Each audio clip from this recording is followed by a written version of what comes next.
Love is the doctrine of this church. The quest for truth is its sacrament, and service is its prayer. To dwell together in peace, to seek knowledge and freedom, to serve human needs. For these high purposes do we unite in worship. Thank you. You may be seated. All right. Dennis Costello will come forward to light our chalice.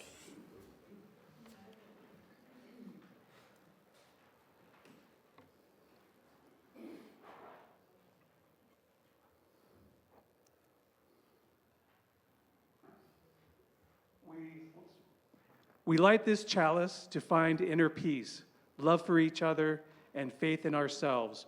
Also, to be welcoming to whomever we meet and kind to all living creatures. So gather around this light of hope as we share this time together. Thank you, Beth. We have the sermon, video sermon now. Our sermon guest, as I mentioned, is to be Reverend Susan Frederick-Gray. She's finishing up her 6-year term as UUA president, and her theme is embracing possibility in times of change, and this applies both to coming out of COVID, but also there are some words of wisdom here for interim ministry too.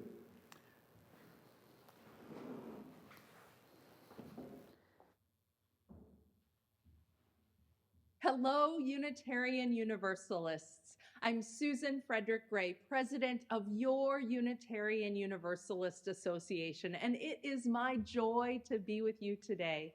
One of the gifts of these pandemic times has been the ways we have grown in our capacity to connect across congregations and across our association. Over 5 years ago, when I was elected president of the UUA, I knew there was no way I could visit every UU congregation as much as I would have liked to have done so. And yet through technology and being able to offer a message that any and all of our congregations can use, I am grateful to be able to connect in this way and share with you some of what I witness from my vantage point as I pay attention to our association as a whole and the dynamics of our changing world. For more than a year now, I have been talking about these times we are living in as liminal times. Liminal means a time in between, when what has been is no longer and what is ahead is still unclear. The pandemic upended so much of our lives, and yet what is next is still unfolding, still being imagined. I know that many of us are no strangers to this experience, and that for many of our congregations, we are experiencing layers of liminality, layers of transitions. I can relate as I finish my last year as your UUA president, and the UUA prepares to welcome our next president. The UUA president will be elected by delegates from our congregations this coming June at our General Assembly online and in Pittsburgh, Pennsylvania. I hope you will send your delegates. In addition to all of our own personal transitions, a number of our congregations are in various modes of change. Many are in ministerial search or hiring processes for other staff. Others are in their first year of welcoming new staff. You know, across our congregations, we are seeing a lot of staff transition and a shortage of interim ministers. Like a lot of caring professions, we have seen religious professionals leave their work, needing a break after what has been a grueling few years of both pastoral, prophetic, and technological demands. It has all been so much. It could be said that we're all learning to live and adapt in the in-between. We know from these last several years both the challenge and the losses, as well as the creativity and possibility of these transitional times. And the lessons from these times are crucial to bring forward because in truth, there is still so much change happening and needed within and around all of us. This is certainly true in our congregations where the ways in which people connect to religious community have broadened and shifted and new patterns are still developing.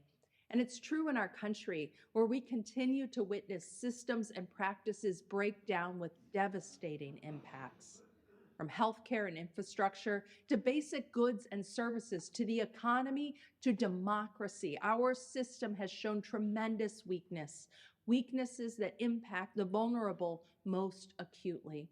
Human and civil rights are being rolled back at an alarming rate, and these fissures overall reflect a society that has put profit and power over people's lives.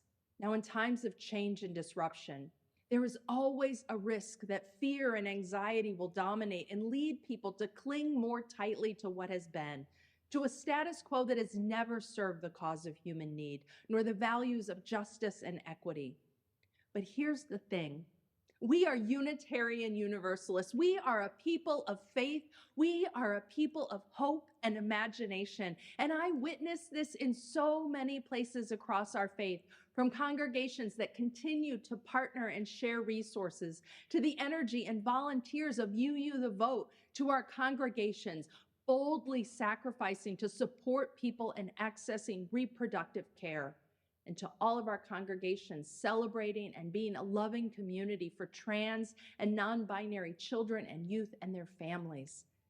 And so, when so much is uncertain, it matters that we lean in even more to what we know to be true, the life-saving message of our theology and the life-affirming practices of the beloved community.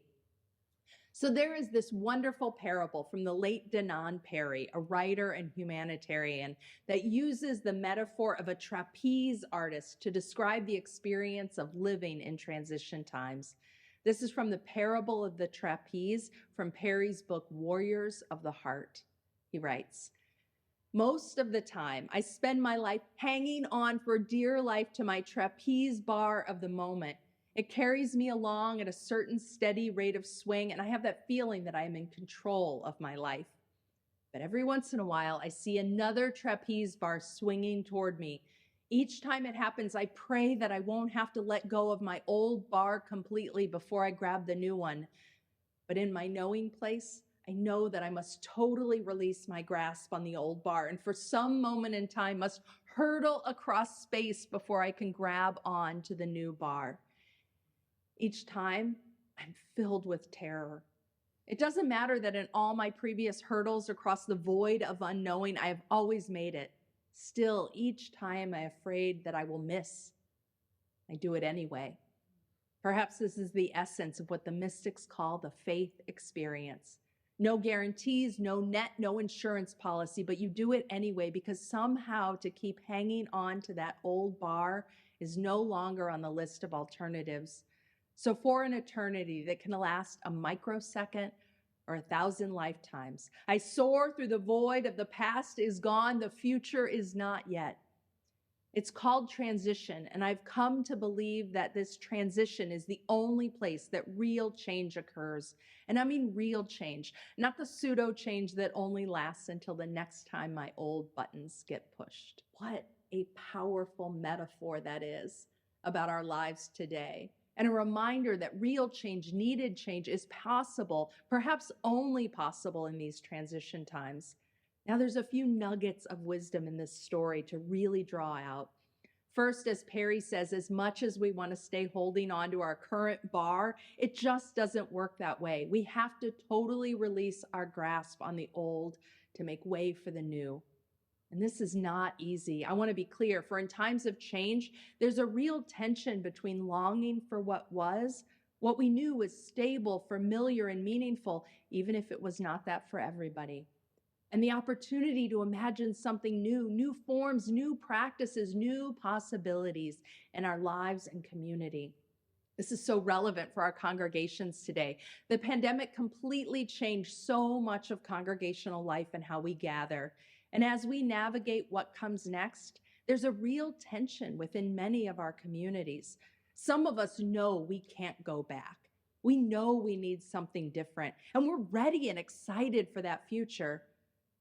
But we can also have anxiety and a desperate desire to know for sure what comes next. We want that certainty, whereas others long for what was, because we are all often attached to what has been familiar to us in our past.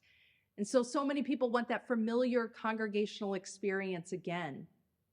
But the truth is, both of these are seeking attachment when we are in the midst of transition. And being able to stay in the transition, growing more comfortable with being in that void and uncertainty is the place where growth really happens. And this means experimentation and creativity. And this can be challenging because we want to know what comes next before letting go of what we have always done. But we can spend all our time trying to answer questions we don't have answers to, but we can just go for it and start experimenting with living our theology in ways that give us courage and resilience today. And this means bringing creativity and generosity and care to the children and youth and families that are so in need because of this pandemic. And it means courage to answer the call to fully live in active solidarity with those who know how much is on the line and working to bring about more justice, equity, and compassion to fruition. Because here's the other gem in the parable. When the trapeze artist lets go of the bar, they do not free fall. There is momentum carrying them as it carries us all. And it's that fear of free fall that can keep us clinging to something that no longer works. But our connection, our shared history, our ancestors, our songs and readings and poetry, our spiritual imagination, all of these are momentum that propel us forward. We give each other courage. And the truth is, we are not swinging on these bars alone. We are together in this moment. And we will make mistakes and we will learn from them and we will learn to love again if we are willing to take a leap of faith.